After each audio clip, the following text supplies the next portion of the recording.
Clarification concept number 2. We are, by design, if you want to go here, an open system. Okay? A closed system is a system that nothing passes in or out. So we are an open system because we have gas exchange taking place, and we have some fluids kind of eking in and out of us. How open we become, based upon how we position ourselves, and strategies and behaviors and things we put into place, is where the challenge comes. If I have someone who stands in this position, they're far too open. Can you see that?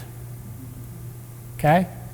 Mouth is open, legs are locked, hips are forward. I didn't say anterior pelvic tilt. Their center of mass is forward of their body, of the rest of them. They are an open system, more than they could be, okay? They will bias themselves when they go to move to kind of unlock and try to figure out how to navigate that. Some figure it out pretty well. Strong, athletic, body kind of figures it out. Others may not as well, okay? So things become more and more and more open. You with me? So then teaching them nasal breathing is going to be really hard. If that's not the, that's not the place to start, is my point. What we're going to go through in a little bit, and some of the things we'll talk about now as it relates to expansion and compression, is can we take systems that are used to being here, that are more biased towards an externally opened orientation, and just rein it in a little bit? Because it's going to feel more wobbly, it's not going to feel as safe and comfortable and sturdy, and I can keep going. You with me? And that's what I want all my clients being able to do a better job of. And I've worked with some of them for a long time, and they struggle. Many of them are really quite successful, but some of them, they're just, and I know some of you know what I'm talking about, they just struggle because of other stuff that I'm sure is outside of our control. Okay? That goes back to the brain running the show. That goes back to what's happening in their household. It goes back to what's happening at their job and what's going on with their sleep, things like that. Okay? So, if everybody stands for me.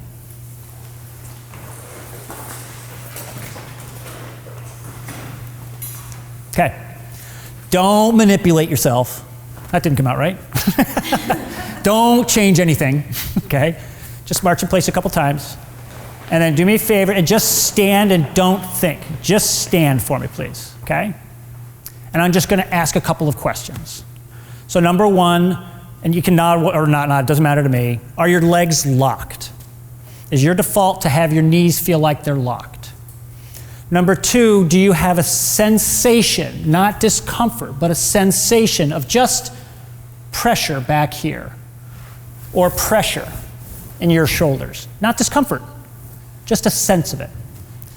Number 3, does it feel like if someone pushed you from the back, from the front, that you might kind of tip backwards? Number 4, take a breath in. And what direction does things move? And just make a mental note of what that feels like. I didn't ask you to tighten anything or do anything, okay? So what I want to have everybody do now is put their feet just a little bit closer than hip width apart. I don't need them perfectly straight, but straighter. Cue number 1. I want to have you feel the inside edge of your feet on the shoe. So don't twist anything. Just say, can I feel the arch of my foot find the arch of the shoe? Can I feel my big toe just lightly? Heels might be challenging. Just lightly feel the ground. Great. Did that change things for some people? Okay? It's not normal feeling for some of you, but some of you it's like, oh, okay, good. That's a little different. Number 2, now work your way up and just unlock your knees. Not bend, just make sure they're not locked. Number 3, this will be tricky. Bring, I'm using my words carefully, this part of your body underneath you just a little bit more. A little bit. Great, stay right there for me. Ignore your sense of what it looks like. or feels like, okay? Stay there for me, please. Now, nice and easy, make sure you're looking straight ahead. And nice and easy, kind of go from one side, don't lose the contact with the ground, and don't unlock your knee, and don't lock your knees, and go from one side to the other side. And does that feel like what you're used to feeling? Can I get nods one way or the other? Probably not many of you. You would, of course you would. But for many of you, it's like, okay, good. Really make sure your knees are unlocked. Really make sure you feel your big toe and arches on the ground. Really make sure you feel like your hips are right underneath you, like your weight is right down into the ground. As if someone gave you a bag of peat moss and you're like, whoa, okay, I've got that. Hold that, and now go side to side. And does that feel a little different than usual? Okay, great. Go back to the middle again. And does it feel like in this position that you're almost swaying a little bit? You should, okay? Because we took away things that were locked and allowing you to be able to sustain positions of time for longer periods of time, and kind of took them away a little bit. In this position now, keep your, well, you don't have shoes on, it's all right. Keep the inside as best as you can. I'm sure you got it down, I'm sure. Keep the inside edge of your arch. Keep your big toe, knees unlocked, hips and lower rib cage back a little bit. Very slowly inhale through your nose. Don't change your position. And then slow and controlled exhale through your nose. And just do that like 3 or 4 times for me, please.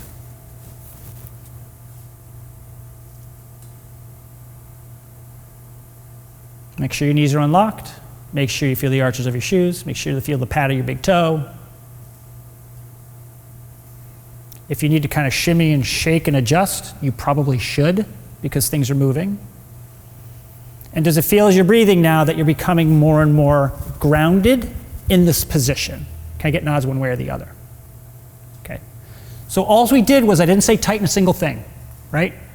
We just took, you can relax, stand however you want for me, please. Arch in place. We took structures that were a certain way and just changed the orientation. Stand again, don't think. And let me know if it seems like those that had knees locked, if they're a little bit more unlocked.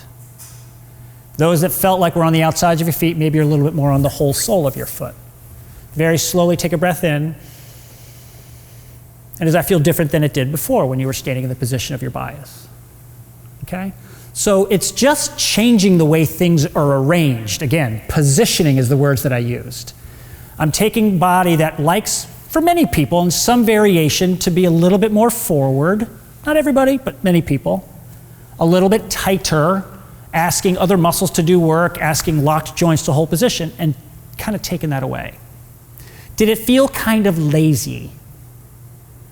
And felt kind of odd, probably, for some people, because like, whoa, this just is not what I'm used to. So your whole nervous system changed. I'm talking a little bit about kind of the diaphragm and influence it has on every single part of your body. Everything, everything, everything, okay? But that's what you just kind of felt, was a shift of structures and move them into a different position, okay? Go ahead and sit or stand or do the jumping jacks or whatever. All right, so I think someone said they were at the NSCA conference. Was that you, Glenna? Yeah, thanks. So I did, this is, sorry about that, it's kind of similar, but up until last night, nobody who had been there was going to be seeing this. So, so this is an element of what I want to talk about now as it relates to the way the body should be able to move stuff, okay?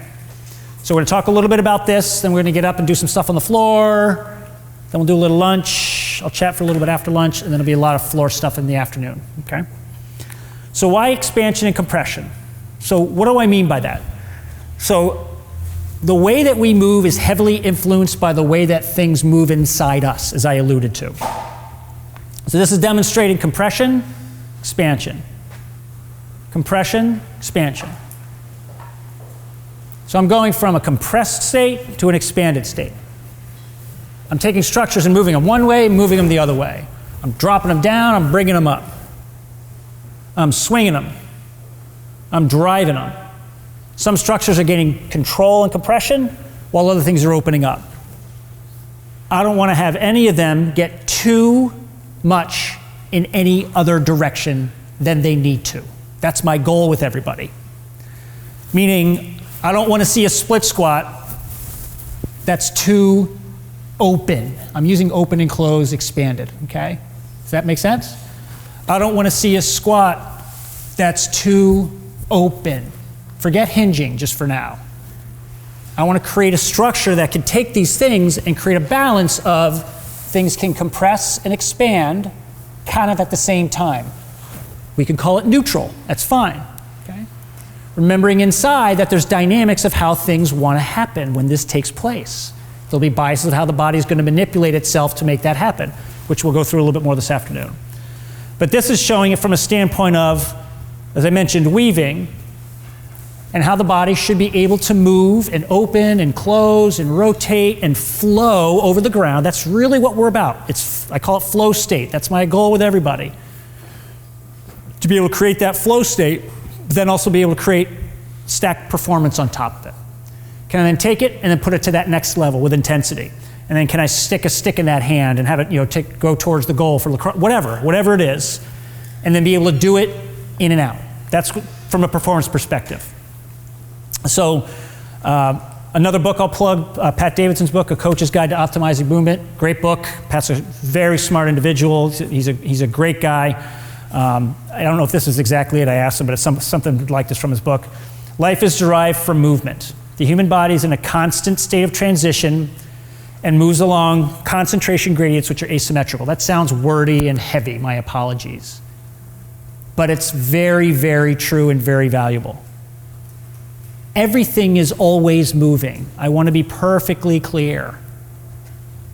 When you're sleeping at night and you think you're not moving, obviously things are moving. What do they call it? Rapid eye movement. What we're trying to get to. If you stand and you stare at the wall, your eyes are going. Digestion's always happening. It's called motility. It's called peristalsis. Okay? Everything's always moving. Obviously, we go through the whole sedentary conversation now of today's society and yada, yada, yada. There's a reason for it. Because we've created chairs and we've created environments that make things more and more comfortable and easy, drive-throughs, so that we don't have to move as much anymore, okay? These transitions, which is everything's transition, is expansion and compression, okay? It's that constant state of daylight to nighttime, and then back again. High tides to low tides, and back again. This was something one of my clients made. She took a picture and manipulated it and spun it, so I have it in my studio now, because it's representative of my logo, which is flow, spin, asymmetry, layers, depth, turn. I can keep going, okay? So that expansion and compression, as it basically thinks about it, like, okay, inhale, expand, exhale, compress. See my body position, which is what I had you all do. Expand, compress. For some of you, and for a lot of your clients, expand will be that, because it's easier. And if you look up breathe in Google, 95% of the pictures will be someone doing that. I just said breathe. I didn't even say inhale or exhale. I just said breathe. But there's a bias of how we think about breathe. Okay? We know it does calms the nervous system, settles things down. I love to share the story because it's really funny. It was when my son was younger, my children were younger, we were at a friend's house visiting, and Mitch came running in. He's like, Dad, you got to come out. You know, Ethan fell and he hurt his arm, and Ethan's out there. And he's like, oh my gosh. And I'm like, breathe, just easy. Ethan, go ahead, breathe. In and out, breathe. Mitch, what do I tell you all the time? He's like, you tell me to suck it up and be a man, Dad. No. The other thing, what do I tell you? But it's calming to the system for a reason, but it's a strategy we need at times for certain reasons. I just don't want to have it be something that's too out of control. So it represents, and I'm writing external rotation and internal rotation. So don't think external rotation and internal rotation. Think about external orientation, okay? This is external rotation of my arm. This is external rotation of my arm I learned in school, thinking planarly. Do you see the difference? This is thinking about external rotation as a shoulder rotating. Guess what? The whole thing rotates. And as I do the movement like this, which is called life, very different mechanics. Can you appreciate that? Now everything's rotating. All of my fascial connective tissue, all the muscles are turning me, not just my external rotators of my shoulder. Am I making sense? Bones change orientation. So I'm trying to get people to learn to manage how much they externally orient. And we can say rotate because it correlates with something like supination. Remember I showed you that guy before? Where are they going to be? Where were half of you? On the outsides of your feet. In a more supinated, open, externally, I'm trying to tie it all together, biased state. So if I put a weight in your hand, will that change? Probably not much. Not without good cueing, not without proper positioning, all that kind of stuff. But then can they do it with that weight in their hand and not try to figure something out because they can't be in that position and expand and compress because they're not in a balanced state? You with me? Correlates to everything else too, in my mind. Up, down, push, pull, give, take, ambient, focal. My balance is bad. So what do? Stare at the ground. Internal rotation.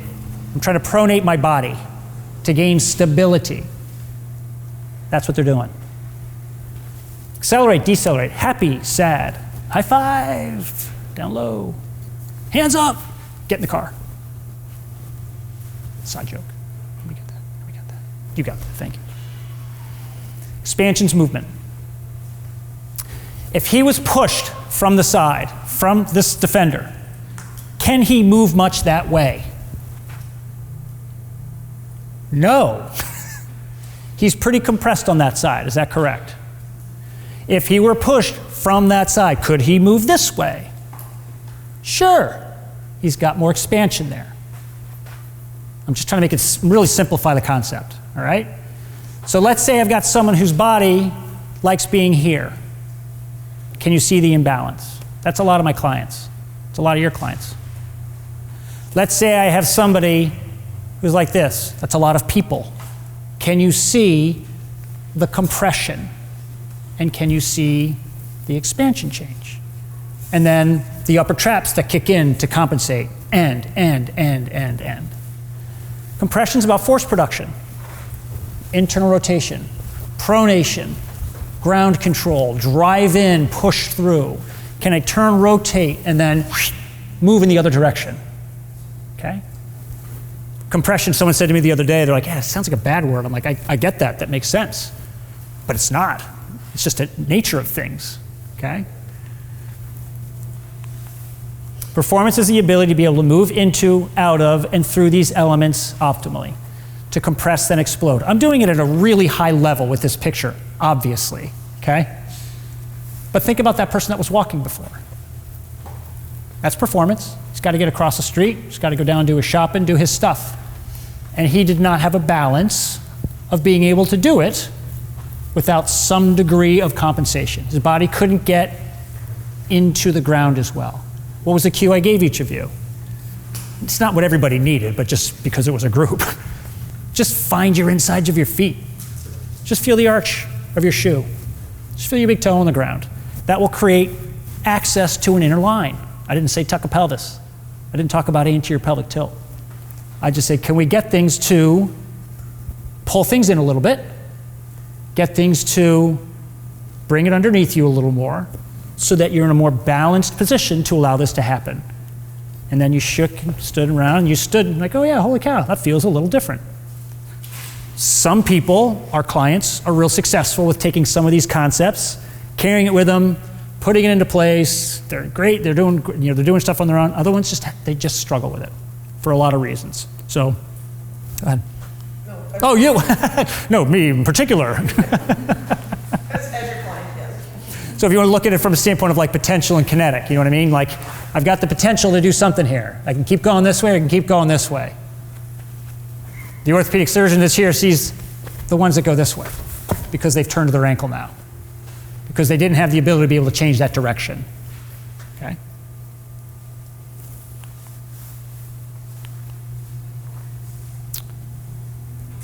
Again, you already know that I think kind of weird, so I'm just going to keep going with the weirdness, all right? It's an odd concept, and I wish I had a better representation of it, but I don't. So I'll show you the couple of ones that I do have. We're full of tubes. Our body, our whole system is full of tubes that are full of stuff. Collagen, capillary, neurons, vessels. Our bone structure is full of tubes. Bendy tubes, remember, live bendy tubes, blood flow through them. Our muscle tissue, contraction, full of tubes. It's designed that way for a reason, so that things can expand and compress and slide and glide and move like they're supposed to. Nerves, full of tubes, okay? We're made of angles and triangles. Look at them. They form the basis of structures. DNA molecules, when you think about that, it's a great example of it, okay? They form structures that maybe sort of look like this, because they're stable structures and they allow points of contact for movement, and they allow contractility of muscle and tissue to do what it's supposed to do, to push and pull, to bring from one side to the other side, have the other side accept it. See all those angles and triangles? And there's more, okay? They cover our whole abdomen and rib cage. They're angled for a reason. Many people have started losing some of those angles. And if I've got a body that's going in this direction, and I've got structures that are being pulled like this, if I pulled this abdominal wall like this, can you see that the angle of that muscle is going to change?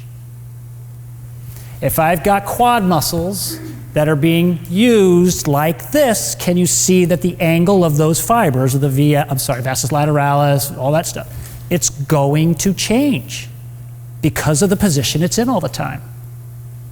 Did I lose people with that? Does that make sense? Can you see that back muscles that are supposed to be kind of vertical and have the ability to kind of flex and extend and move will now be constantly on, like horse reins? I don't know why my back is so sore. It doesn't make sense to me, right? Does that make sense? So thinking about things being kind of used in a certain direction and pulled and oriented will then begin to change the way that the body positions itself. Guess what else happens?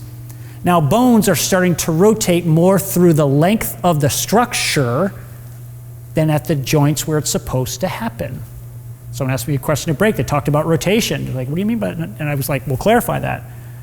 But this, sure, is shoulder. But if I've got structures of my arm being used in a not optimal way, because I'm using them in a funny position all the time, they'll change their orientation. And now suddenly when I go to move my arm, half of it's coming from the muscle pull along the whole length of the arm and affect the way that my shoulder moves, because it's not in a good resting position to relax, to rotate more effectively like it's supposed to. Now it can slow me down, now it can slow me down. Now muscles can rotate me and other muscles can slow me down, versus no, the whole arm's like one locked up unit, and so everything's turning that arm. How many people have your clients foam roll? It's okay to raise your hand, okay? I taught foam rolling back in the mid-90s. I mean, I'm old school foam rolling. When they were white, if you remember that? When they used to take them off ships, because that's what they were used for, was packing cars for transportation across the ocean. I used to lie 4 down with people and hold their ankles and roll them across. Like, I've used foam rollers, trust me, okay? Balls, all that stuff.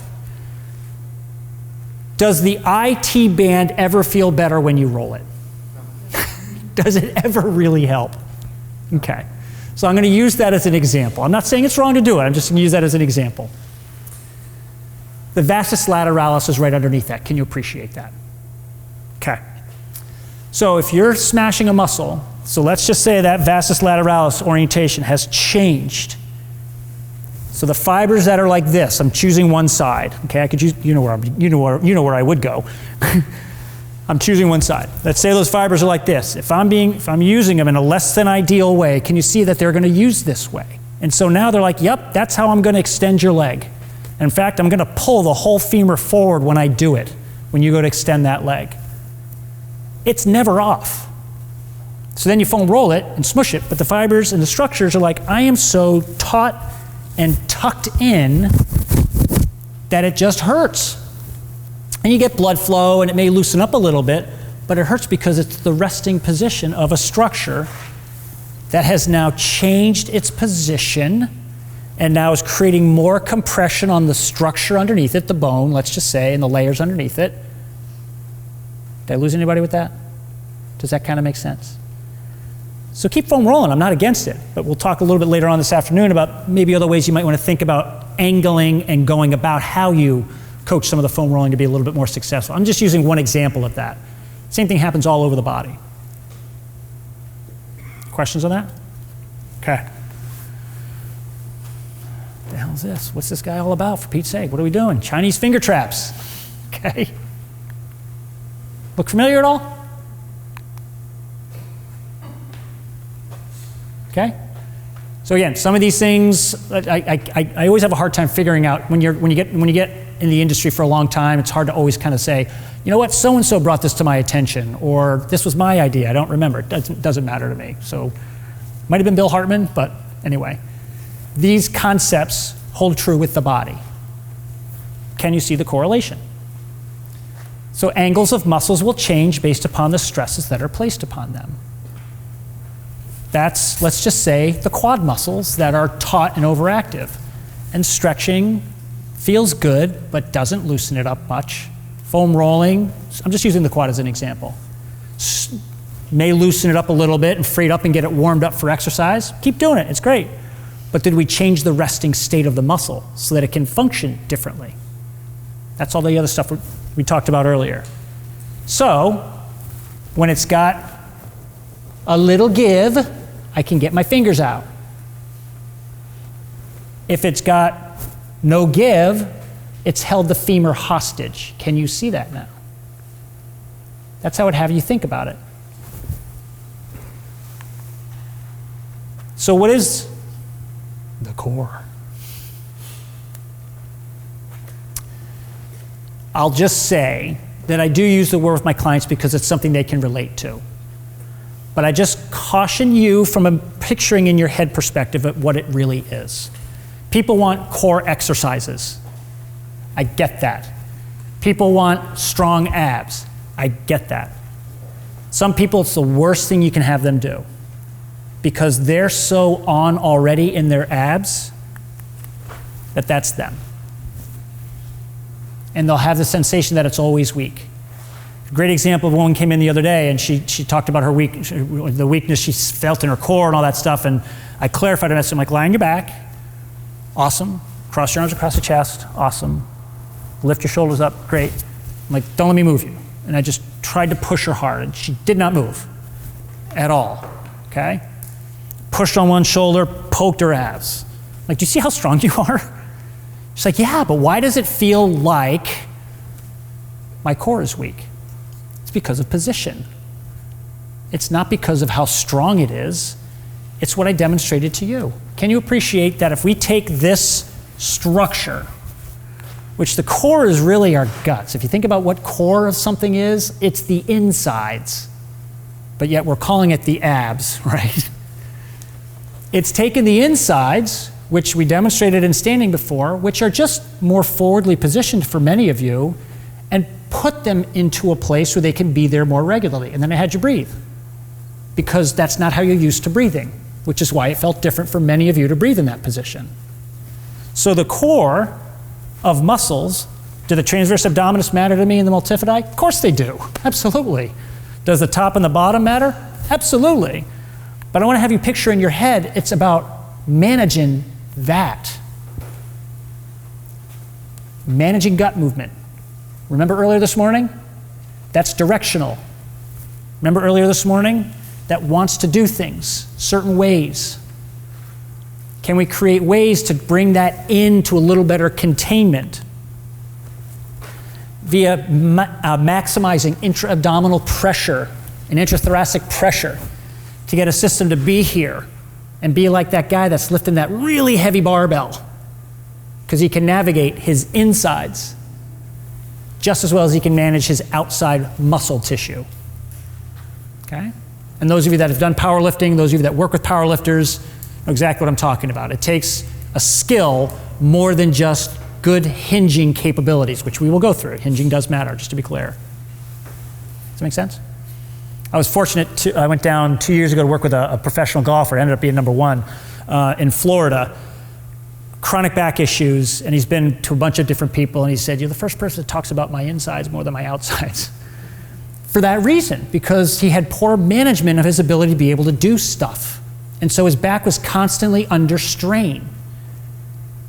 And when the back is constantly under strain and you look at things just from the external picture, then that over the course of time means you might be missing what actually needs to happen inside for, I'm not going to go back, compression and force production in a nice balanced way that it can be managed without a lot of compensation from somewhere else. Okay?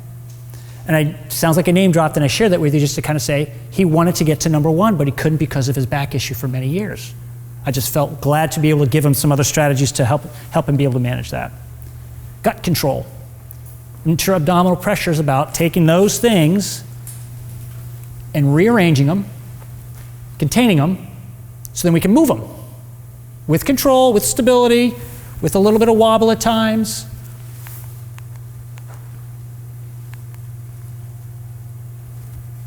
That's weird.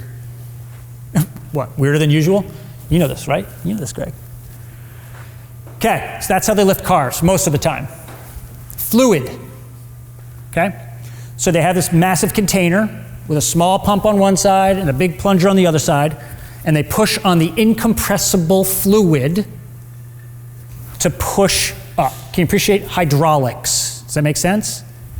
That's us, just to be clear, okay?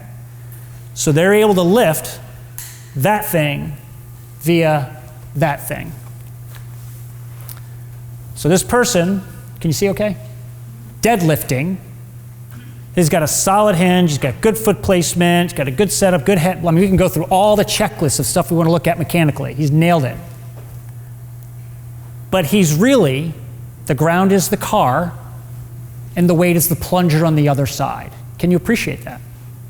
That he pulled through his incompressible fluid because he's figured out a way to manage it, position it, harness it, just get that right amount of exhalation with brace to create that position that he needs to then transfer the force through his system, push, pull. Does that make sense? Versus thinking about it just from a muscle and hinge perspective, okay? Just want to have you think a little differently. That's what it's about. That plunger goes, grabbed it, helped him be able to lift that weight on that opposite side. That's why I brought my French press. It's us. I love coffee. Love coffee. But we're a plunger system. Those of you that know French presses, you can only push it so hard. In particular, when there's coffee in there versus just when there's water in there. Because that's us, full of guts, that we're constantly trying to navigate and manage.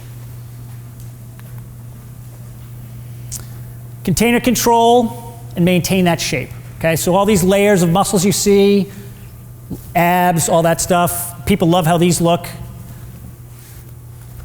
It's okay, unless it's causing problems. It's okay, all right? But can they manage the internal structure as a result of that strength that you're trying to gain by just doing core work?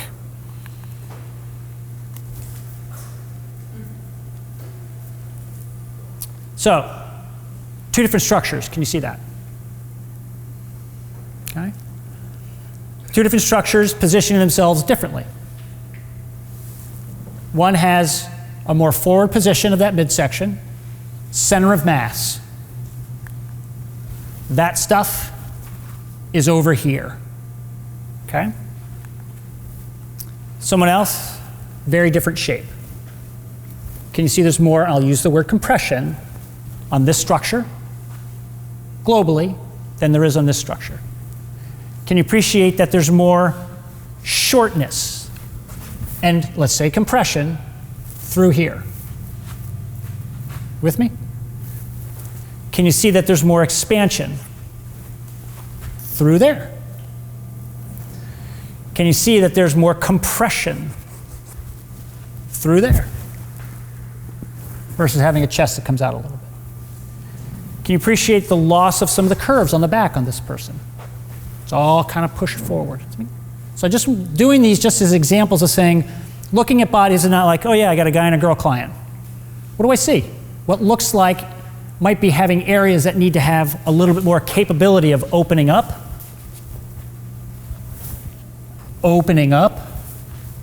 to allow that to happen better. Via, as I mentioned earlier this morning, manipulating the way that we move our air, if you would, our breath, the ability to be able to open things and close things in a more balanced way. Needs more global expansive capabilities, needs more specific expansive and compressive capabilities. Does he need a stronger core? Sure, we can even say that. Sure, because those abs are long, they gotta be. So those angles are now, whoop, not in an ideal position. We wanna bring those angles back for that gut control.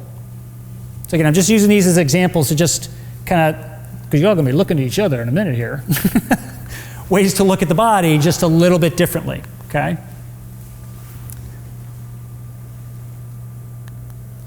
Can you see that?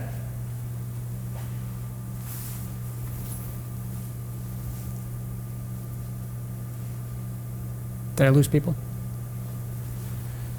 Those angles versus those angles, it's the same kind of thing. He's more open. Yeah, you know it's coming. She's more pulled tight. Can you see that? Honestly, because I did it. If I pushed on her shoulders, she's like, oh, she sighed. Because she's so stretched and taut. She just needed to have an ability to compress. And I joke, I'm like, oh, I'm just gonna follow you around all day, you know, that kind of stuff. With me? It's immediate sometimes when you make just a subtle little change when you can think of these principles. What did I do? That's all I did. What could I do? What you all did. Yeah, exactly. Just bring them back and create a little expansive capabilities in a more balanced position. Yes, I did spend a long time finding one that was bent that way. In the proper direction, and then I had to manipulate it and flip it and all that kind of stuff, so. Okay? So an expansion strategy, okay? Someone who just has a little bit too, let's say, hyperinflated, too much air in, a body that's just too pushed into a direction that they can't control where. I keep using this example because we all have clients like this, half of them, okay? They're more biased into that position. And they just don't have as much activity of their body to offset it enough. So they keep going that way. And I'm gonna make a really weird statement, but it's true, even nutritionally. They keep trying to fill that because they're never really full because it's just not really being constrained enough. Yes, I do believe strongly that's part of it. I don't know for sure, but I'm telling you right now, the brain knows when something feels like it's full, and if those triggers aren't being met because there's no constraint on the front, they might just keep going, okay? So could you see how belly breathing for that person might not be the best strategy in the world? Inhalation corresponds to flexion, abduction, and external rotation. It's this. It's just easy to do. Limbs move better that way. Thank you very much. It's a good example of that.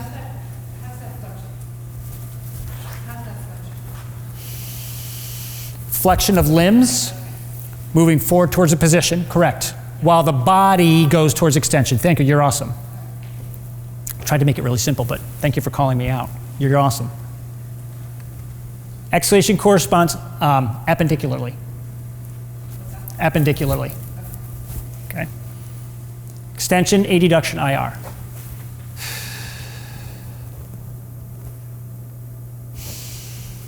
Push. Pull. With me? Yes? No? Yes? No? Good? Okay. Performance comes from the ability to be able to transition into and out of these optimally. Can I get to a compressed state like that basketball player, control it, not lose it too much, have just enough expansive capability to be able to get out of that position, have room there to move, that I can then move towards another direction to create that explosion towards the opposite side. So can you see the bias of this basketball play? And this is just, I'm just using basketball as just a teaching moment, that's all, okay? I've done hockey and golf, all that stuff. Can you see that bias of that position? That young girl yesterday was a great example, that 8-year-old. Lied on her back, arms behind her head, and would smile, because she's a happy little girl. It's easier, it's more open. Arms go to the side, it's a little harder to breathe, it kind of corresponds with not being quite as happy, okay? So this is a more open position. People have heard the phrase like, it takes more muscles to frown than it does to smile. Do me a favor, ready for this? Yeah, go ahead, you can see that, I saw that. Everybody's making faces now, it's great. Inhale and try to frown. Inhale and try to smile. Exhale, try to smile.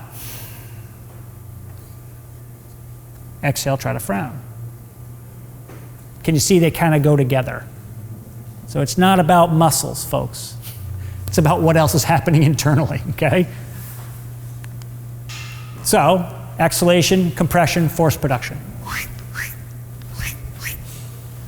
All closed in, defensively, offensively, in this position. This is great.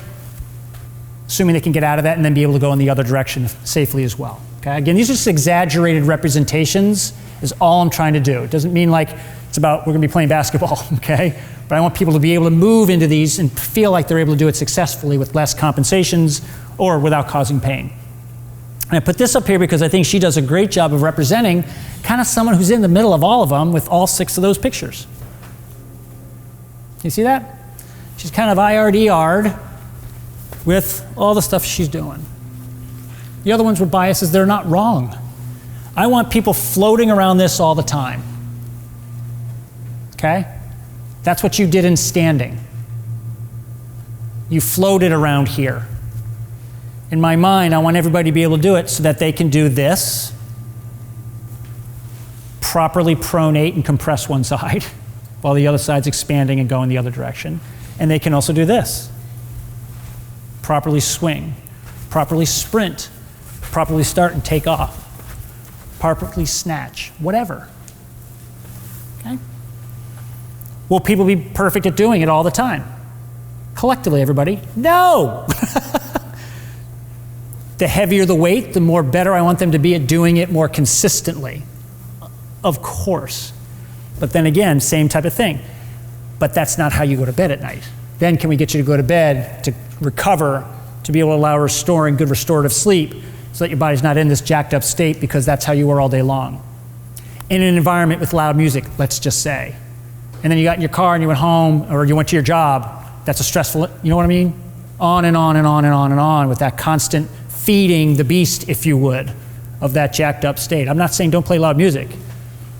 I'm just saying if you work with clients or you teach classes, just think about the restorative piece that maybe give them a handout. Talk to them about, hey, before you go to bed tonight, try this for 5 minutes or something like that. Just that they learn that it's not just all about being on all the time. That is also a massive element as to what's closing airways, just to be clear. Okay, an extreme representation. That's what happens with a baseball. Did you ever know that? I mean, can you see the baseball really do that when it hits the bat? That's what happens. But we don't think about it that way. We just think about a hard ball hitting a bat and it takes off. Can you see that that's compression and expansion? How fast does that happen? Faster than that. Okay? That's called maximal pronation. Faster than that. It's a brief moment of time. It's a snapshot. Okay? So when people overpronate, they're, if we want to use those words, they're spending too much time in that phase, and vice versa. They're never getting to that phase. And pronation, please appreciate, isn't just a foot. It's the whole shebang that's created a pronation of the foot that it looks like to you or to the foot store or something like that, okay? The whole thing had to do something that got it there, unless there's obviously some congenital thing. And it looks like this. Brief moment of time. Whoop! Did you know that much happened at strike? Whoop! Little wave, brief second of time. Figured you'd appreciate this. Okay? Can they go from one to the other? Well, do some people need better shoes to do it? Absolutely. Can some people get away with it without? Absolutely. So it's not about like everybody wearing shoes or everybody being barefoot. That gets down to the art, like we talked about before, with your clients. Yep, Sally, there she is again. Sally's needs are this, Tom's needs are that. And then being able to kind of look at it and making your own professional opinion about what that might be. Think I need new shoes? Half the time I'm like, yeah. Sometimes like, no, they're fine. Does this make sense, honestly? Okay. Just want people to appreciate what happens at that moment. Can that person go, woo, and then be able to allow it to still stay, I'm going to say straight, in that direction? So a couple of assessments which we're going to go through. So, number one, think differently. I'm yanking that right from Apple, okay? Okay. Think differently. And that's what we're going to go through with the examples and with looking at each other, okay? I say visualize less myopically. Like, oh yeah, it looks like their foot is pronated, you know, versus like, look at what's the body doing? Like what else is happening that's making a limb or a part of the body not move as effectively as we'd like? There it is. No planes, okay? I'll say sagittal to you, I'll say frontal to you, just for conversation, but just appreciate that it's about trying to get the system to be able to access a direction, okay? Respect compensation, we're gonna find it with pretty much everybody. I tell my clients all the time, I'm gonna go through some things that I see, tell you what my findings are. They're just strategies your body put into place. I've got a list too. Everybody's got a list, okay? There's not problems. There's not dysfunctions. Little things can be big things. Yeah. Once you've kind of got the scan down and you look at stuff, you might be like, holy cow, that just doesn't look right. What is that? And then you can kind of look and break it down a little bit and say, oh, okay, that actually represents whatever. And then nothing works in isolation, okay? So again, this is something that I've spent more time appreciating. I just have it up here. Again, you'll get kind of the PowerPoints, but we won't go through it because I know about half of you don't really put hands on people, which is totally fine. But the infrasternal angle is representative to me of a body type, what we call an archetype, that has a propensity to be biased towards certain things. Some people's are a little bit more narrow biased. Remember the pictures from before? Some people's are a little bit more widely biased. And then the body will have a propensity to do things, as a general rule, following those general principles, okay? So some of those people, I talked about this guy again. Can you appreciate that would be a very wide sternal angle, most likely? The picture before, how that's probably pushed out, I'm just simplifying it. And how the other one's probably very more narrow, so a little bit more compressed internally. Again, they represent stuff, I don't have time to get into that today, but again, like I said, I'm introducing concepts that you can kind of go build on, learn more about, or whatever. But this is a good measure of some things. So a toe touch is not about hamstring flexibility if you're willing to look at it differently. Pretty much everybody will feel it in their hamstrings when they get tension on it. I am not ignorant of that. But it's, can the body flex from the bottom of the head, right at the occiput, to the bottom of the coccyx? Can it form a nice round? Sure, if they can get down close to their toes or touch their toes, fabulous. But that's not what it should represent as much. Someone palming the floor does not mean they're better, just to be clear, okay? There can be elements of what that represents that's not ideal. So can we get a nice posterior rotation of the pelvis? Sacrum, be able to rotate back. A rib cage to be able to have good container control that allows it to properly flex by grabbing all that structure, that canister, you with me? That Chinese finger trap, and bend it evenly so that it can go down to be able to create good movement through all of those bone, joint, and tissue structures. Good? Good. They both can touch their toes. One's rounded, one's not. Myopic looking is, can you touch your toes? Are your hamstrings tight or not? I'm not saying it's wrong if you think that way now. It's totally fine. I'm just making you think differently. Can you see that that's a structure that can't properly round? So that will be movement limitations that she will have through her body to be able to properly turn and rotate like she'd like to. Could be a dancer. How are they all taught? To be pretty rigid. So thinking those things as to like why they might be that way above and beyond just what they present to you does matter as well. So this is a good example of a client. Shoulders don't look terribly off from the top of the shoulders, but if you see the tape marks I put on the bottom of his scapula, they tell you a whole different story, okay? I like to do that sometime for myself, but for them, to have them better understand above and beyond this Tai Chi master that he is, honestly, that, oh, your body has figured out ways to move through your system to create the movements into your art and the thing that you love to do, but compensatorily. So we needed to bias the way he does some things differently than how he's used to it. And you can see there's a very imbalanced capability of that to move. So the spine gets a bad rap at times. People talk all the time about the spine and, oh my gosh, flexion's bad. So I try not to ask questions all the time because sometimes I've asked questions, people are like, I don't want to answer what I think. I don't blame you. Flexion of the spine is not bad. I want it to be very clear. Can his lumbar spine flex? I like how you're nodding, but does that look like it's rounded there? No. So he's going with his body into a flexed position. Am I making sense? But does his lumbar spine follow everything else? No, it doesn't. Does that help? Yeah. There are other people who are not in the same way, just to be clear. You just happen to be up front. So, is extreme flexion for him probably not a good idea?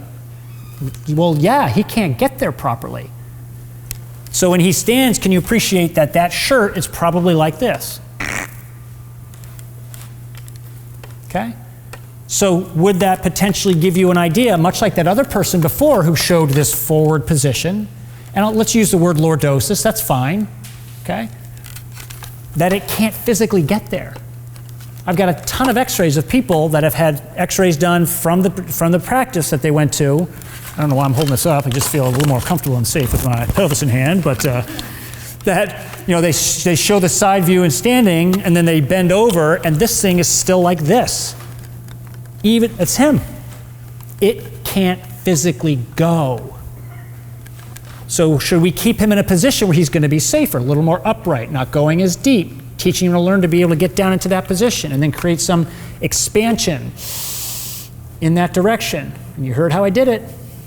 Create the opportunity to shift things back a little bit to allow that to happen better. That's what we need. That's what we worked on with him. Does he feel like it's easy to do? No, of course not, because it's totally the opposite direction that his body likes to go. right? The other thing that this demonstrates too, which is the next activity, is how, oh, actually, wait 1 second, let me show you this first. So she's a great example of that as well. Her body figured out how to bend by just getting way too much up top. And then we got her body to be able to gradually be able to flex. Did I let her bend her knees a little bit to do it? Sure. Did that really have an influence on that's ability to be able to round a little bit more than that one? No, I didn't. Just let her feel successful. Like, look at what I can do, look at what I can do, I can get down there now, it doesn't hurt. But do you see the shape change? It's flat and not curved. And the last time I saw her, I didn't take a picture, she's starting to get a little bit of rounding there. Because now it can roll back. Does that make sense? Okay. Is there a bias? Of course there's a bias. Is there a pattern? Of course there's a pattern. Okay? So this right here is another activity. Again, we're all going to be doing these. That just demonstrates how well does one side move upward compared to the other side. Okay? So it's like load propulsion, so it's just what we'll call it. So barely touching a wall or having them do it out in space. I say just bring one knee up, hip height, lower, and then bring the other knee up, hip height. They think I'm checking balance. That's fine. But I want to see, can they keep their center of mass on top of their body, keep their foot in a good position, allow their body to be able to bring the leg upward, flex it properly to about 90-ish degrees without compensation.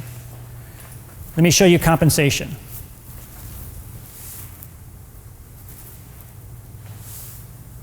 Looks pretty good, right? Good balance. Got to 90 degrees. Did my spine move at all?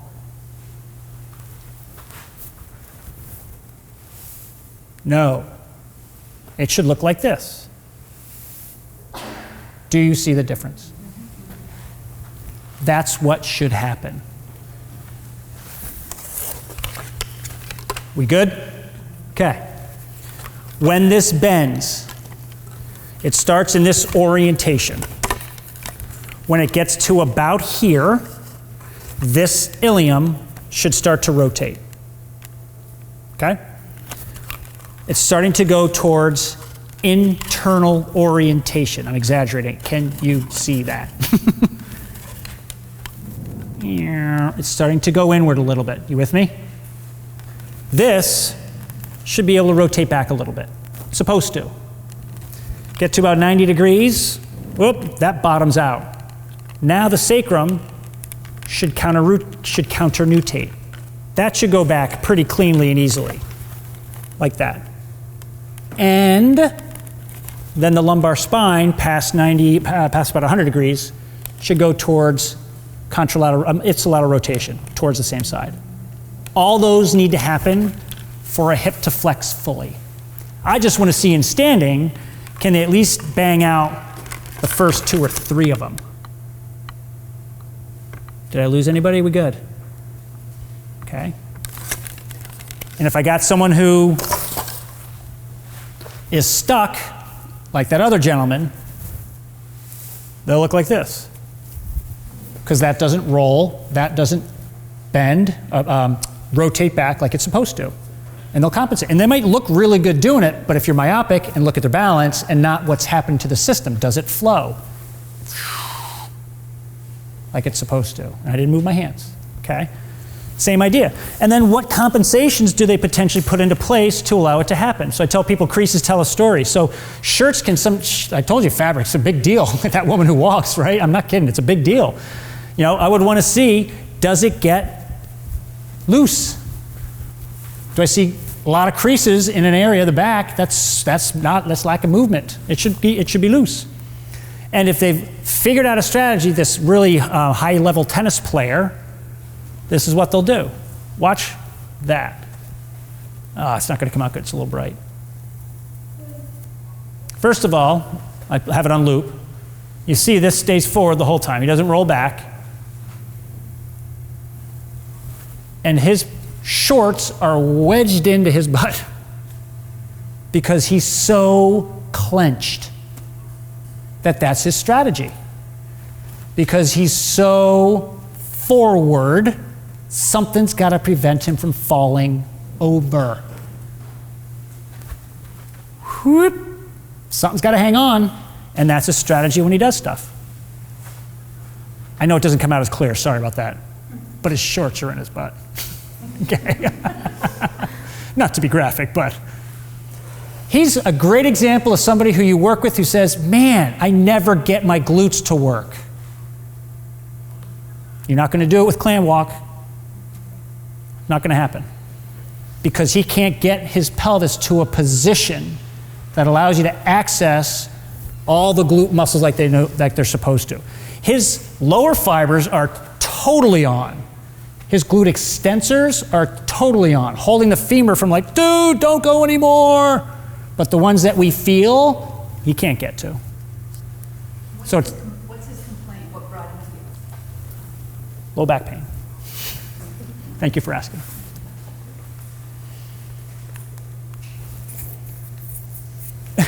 For a long time.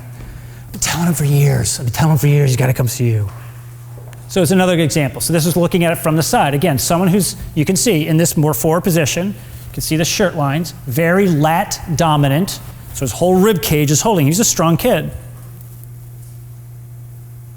And again, if they think bound, I don't even tell them what I'm looking for. I'm like, I just give them the action, see what it looks like. And then same idea from the back, you can see his lat outline. He's very lat driven. PEC if you want, obviously. Okay? So those muscles are anchoring him, holding him. Triangles, right? Think of the lats. Triangles, stable, strong for him. Neck pain. Neck pain. And then can they squat deep? Okay? So it's kind of, whatever, FMS stuff, whatever, I don't care what you call it. It's a deep squat. Can they tuck, round, flex? As I mentioned, once they get to about here, everything's got to start turning in. Oh, guess what? At the bottom, it starts turning back out again. If I stand, this is going to be somewhat outwardly oriented. Can everybody see that? As soon as you put a weight in my hand, it's going to come inward. Period. You've created an internal compressive mechanism. Okay? Doesn't mean that happens. But can you see that? That's going to create an action of the body. Okay, so ignore the weight. As I start to go down, I start moving from this more externally oriented position. Then the iliums start to roll back a little bit. Then the sacrum starts to roll back a little bit till about here. And when your clients squat, I'm looking at some people who work with squat people, where do they typically stop if you have someone squat? Right about here, if they're going to stop. It's about 60, 70 degrees. Can you appreciate that of hip flexion? Because right there is where it transitions to more internal orientation. The bones now have to roll in. They have to adduct. Remember, they go together. They need to be able to get the air out of the way. Remember, it goes together. The sacrum has to counter-nutate. Am I making sense? Spine has to be able to flex. That guy couldn't before. And then as they go even deeper, whoa, about 120, now it starts going the other way again. Okay? Now they start going towards ER, right around 120. And then when they get down here, then it goes back towards IR. So it's this constant wave that's constantly transitioning, hopefully. Flexion, extension, ER, IR, ER, IR. I don't care what you call it. Does that help? The shoulder's no different.